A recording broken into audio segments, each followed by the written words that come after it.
Allah itu istawa, artinya berada di atas, tinggi di sana. Ada orang yang mengatakan jangan tanya di mana Allah. Kenapa nggak tanya? Nabi SAW pernah bertanya. Masa kita nggak tahu di mana Allah? Kalau kita bicara antara hamba dengan Allah, yang ada bawah atau atas? Antum kalau ngelihat bumi ini di dalam galaksi jamaah, apa ada timur, barat, selatan, utara? Ketika masuk ke galaksi Bima Sakti, ketika masuk ke yang lebih besar lagi, apakah masih ada arah tersebut? Yang ada cuma atas dan bawah. Allah di atas arsy. Allah yang mengatakan hal itu. Ada yang memanai Allah menguasai arsy-Nya. Allah bukan menguasai arsy, semuanya dikuasai Allah Azza wa Jalla. Maka kita kalau berdoa ngangkat tangan seperti ini, karena tahu kita, ya Allah, fitrah manusia kalau ditanya gimana urusannya, ya Allah, ana serahkan kepada yang di atas. Terserah sama yang di atas. Karena Allah ada di atas sana jemaah. Amal soleh itu naik, amalan itu diangkat, malaikat itu turun, dan mereka naik kemudian ke sana. Ketika di Lailatul Qadar, tanazzalul malaikatu warruhu fiha, turun malaikat, kemudian mereka naik lagi. Rasulullah sallallahu alaihi wasallam ketika Isra Mi'raj kemana? Naik ke sana sallallahu alaihi wasallam. Allah itu ada di atas langit. Penetapan Allah ada di atas langit itu disebutkan oleh Ibnul Qayyim, dijelaskan lebih dari 2000 dalil yang menunjukkan. Ditunjukkan oleh dalil dari Al-Quran, dari sunnah Rasulullah SAW, kesepakatan para ulama, diakui oleh akal sehat, dan fitrah manusia juga mengakuinya. Kalau mau bukti, tanya saja kepada anak kecil. Ya, ada orang kafir pun tanya. Yang penting syaratnya anak ini masih di atas fitrahnya, belum diajari yang benar, belum diajari yang salah. Biarkan dia di atas fitrahnya. Tanya kepada anaknya, di mana Allah? Pasti dia akan menuju ke atas langit. Jadi Allah subhanahu wa ta'ala bersemayam di atas arsh. Allah subhanahu wa ta'ala melihat, Allah subhanahu wa ta'ala mendengar, Allah subhanahu wa ta'ala mengetahui, yani mengawasi, kan itu. Allah marah, Allah cinta, Allah ridha. Semua itu nama-nama dan sifat Allah wajib kita imani sebagaimana apa adanya. Kata Imam Syafi'i rahimahullah, saya beriman kepada apa yang Allah sampaikan tentang dirinya seperti yang Allah inginkan, gitu kan? Dan saya juga beriman kepada apa yang disampaikan Rasulullah SAW sebagaimana apa yang diinginkan oleh Rasulullah SAW. Jadi kita harus memang seperti itu konsepnya. Kalau masalah Allah SWT dikatakan bersemayam, ya bersemayam di atas arsy, tapi tidak boleh ada penyerupaan dengan makhluk. Tidak bisa, tidak jangkau. Bapak Ibu sekalian, akal kita ini dengan anggota tubuh, hati nurani, anggota tubuh, tangan, kaki, segala ini diberikan oleh Allah sebagai fasilitas untuk tunduk pada wahyu. Fahamin poin ini ya. Jangan wahyu yang Bapak Ibu korek-korek dengan akalnya, maunya wahyu sesuai dengan akalnya, nggak bisa. Kalau kita dahulukan akal, apa standarisasinya? Misal gini, kalau kita semua ini punya akal pikiran kita berbeda-beda semuanya. Yang satu suka kuning, yang satu suka kuning, yang satu suka biru, yang satu suka hijau, beda-beda warna, beda-beda bentuk, beda-beda jenis makanan, beda-beda keinginan kendaraan, dan seterusnya. Baik, akal manusia berbeda-beda, diatur oleh wahyu yang mengatur, ada standarisasi.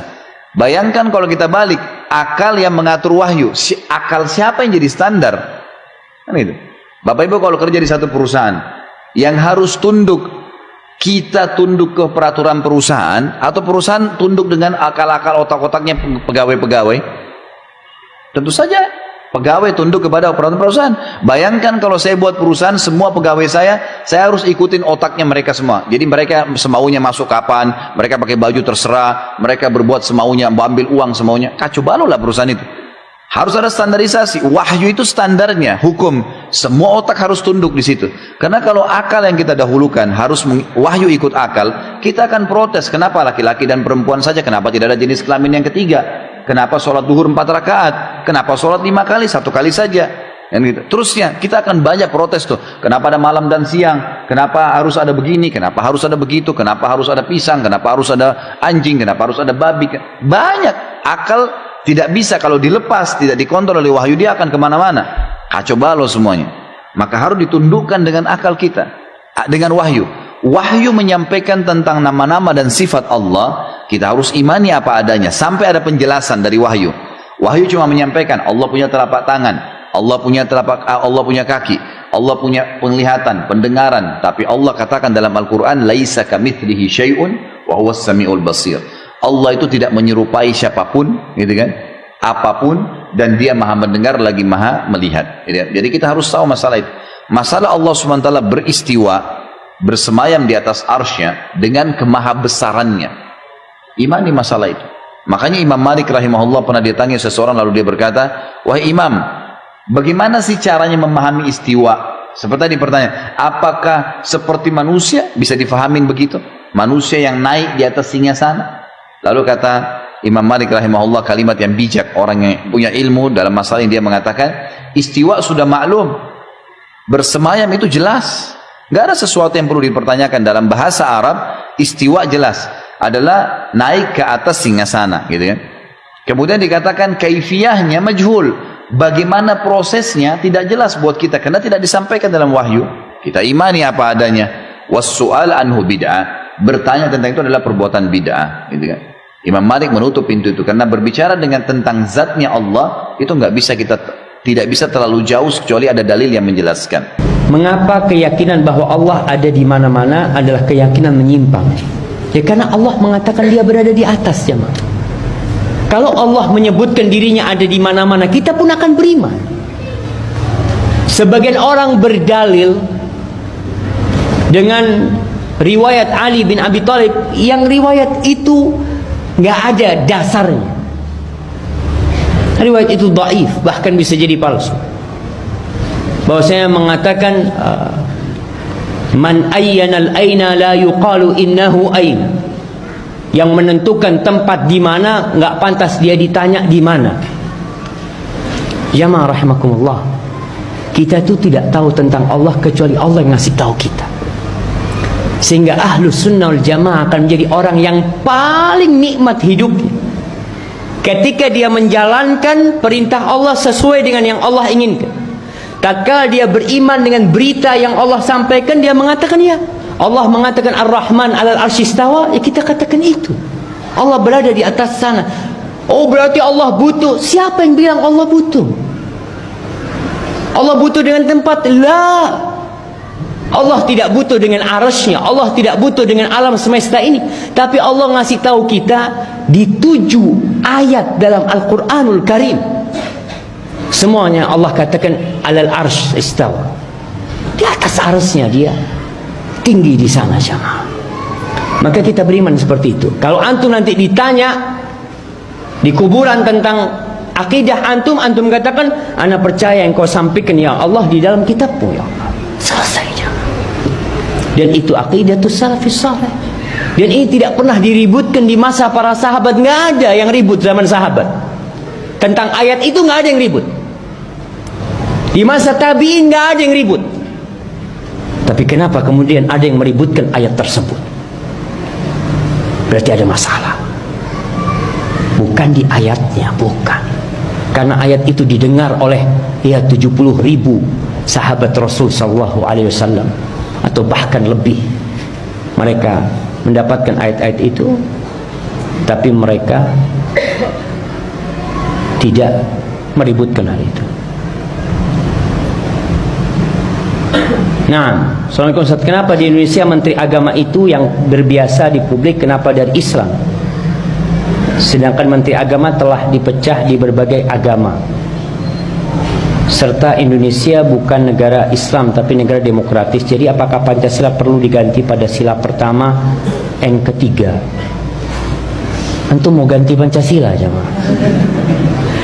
Jamaah, negeri kita memang bukan negeri Islam, tapi negeri kita alhamdulillah negeri yang berpenduduk muslim dan pemimpinnya muslim dan menteri-menterinya muslim, dan alhamdulillah umat Islam di negeri ini bisa melaksanakan syariatnya dengan bebas.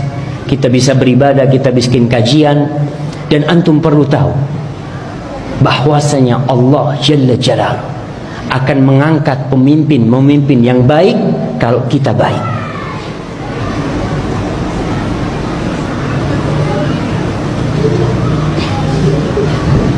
Ish turid anta. Baik, baik, afwan jemaah. Baik, berkaitan dengan negeri kita, setiap muslim harus berusaha berkhidmat kepada negeri ini. Apa yang bisa antum berikan kepada negeri ini? Yang pertama, jadilah antum orang baik.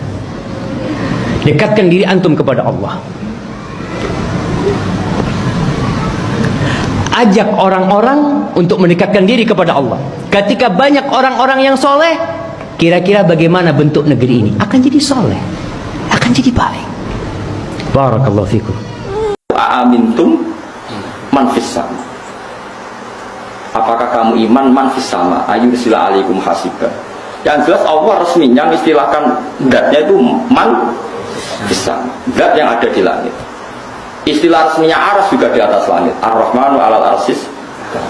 Kemudian kita di internal Islam menjelaskan Allah itu tidak butuh tempat. Oke, benar itu. Karena tidak butuh tempat, Allah itu khalik, tempat itu makhluk. Tentu khalik tidak butuh makhluk.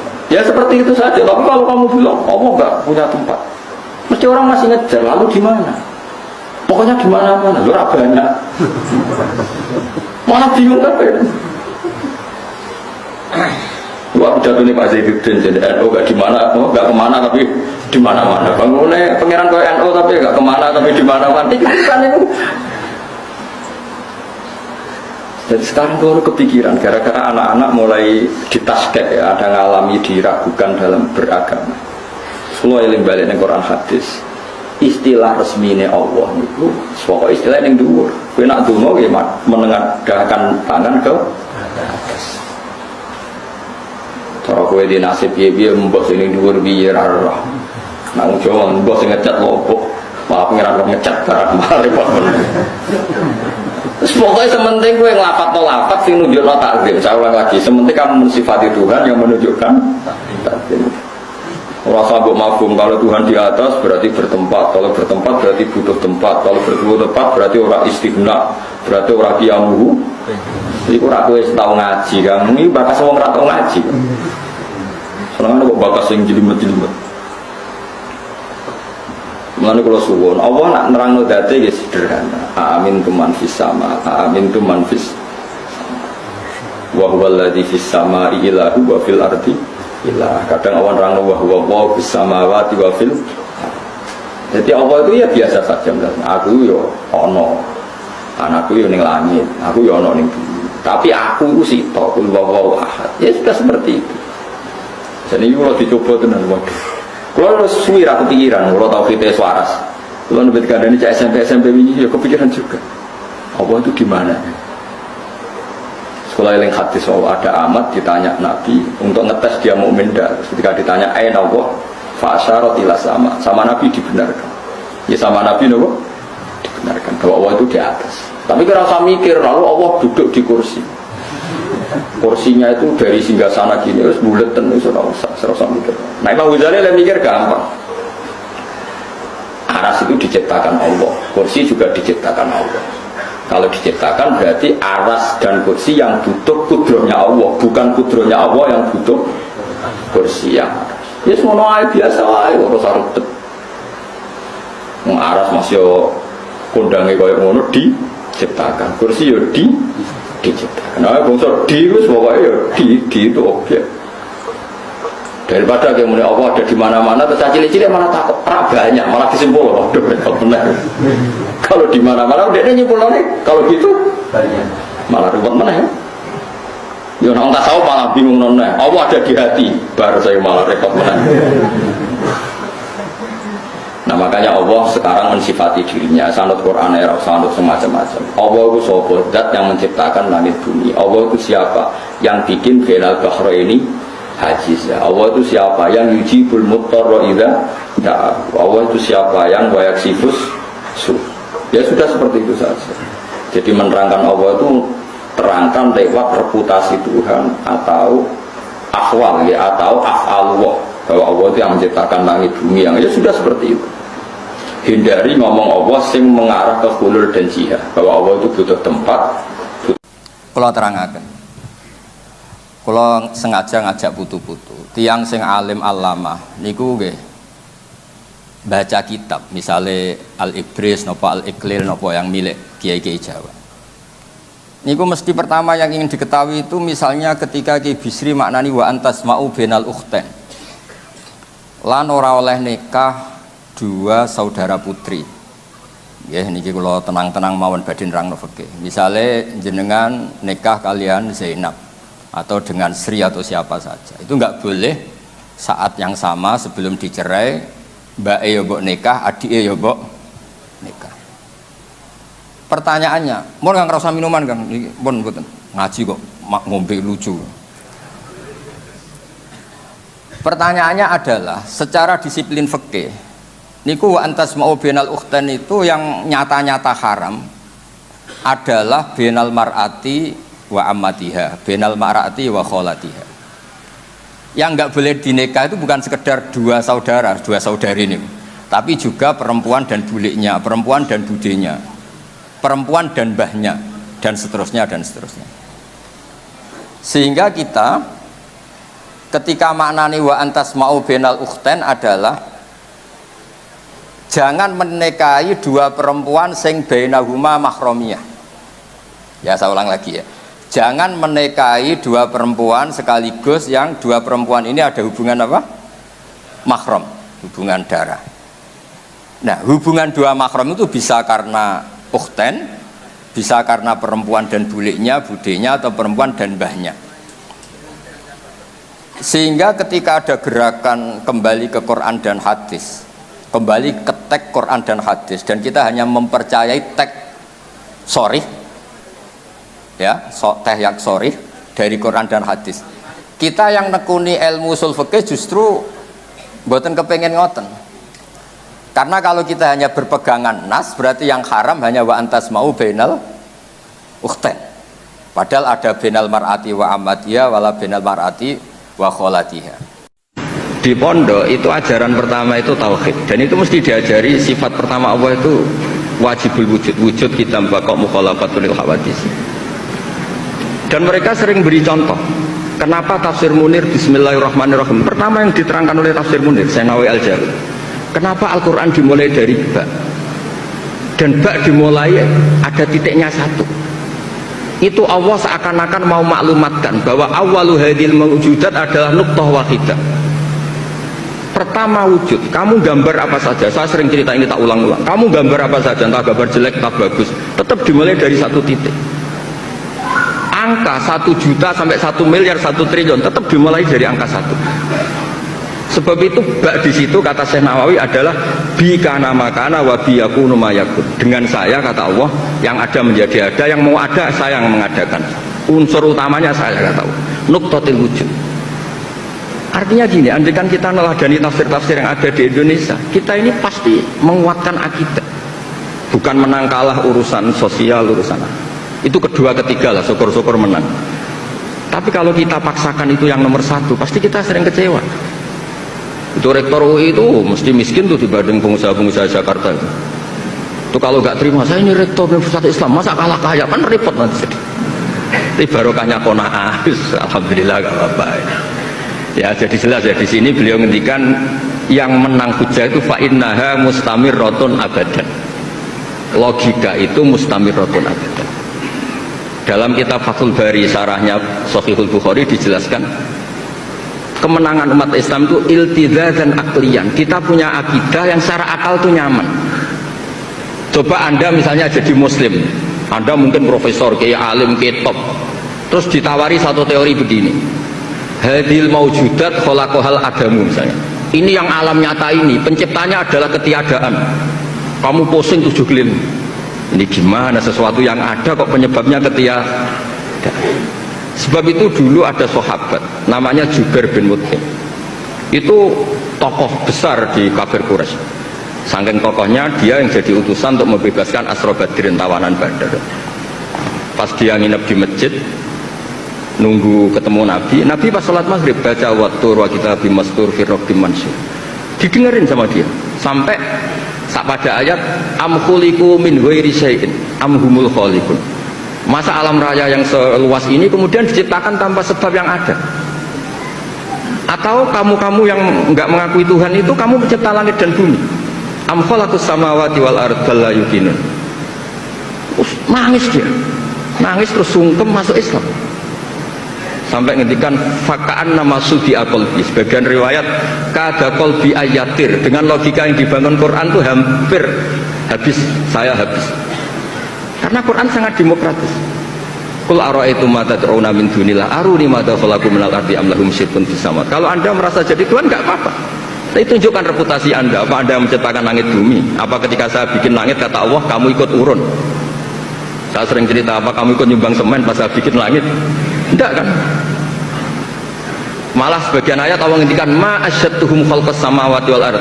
Mereka-mereka yang kamu Tuhan kan ketika aku bikin langit bumi, mereka di mana? Membantu saya apa kata Allah? Kok enak tahu-tahu jadi Tuhannya bumi, enggak ikut bikin, ikut jadi Tuhan gitu. Itu habis Jubair bin Mut'im. Akhirnya masuk Islam. Artinya gini, ketika Islam belum kuat, masih banyak ashabi sufa yang miskin, mondok saja numpang Nabi.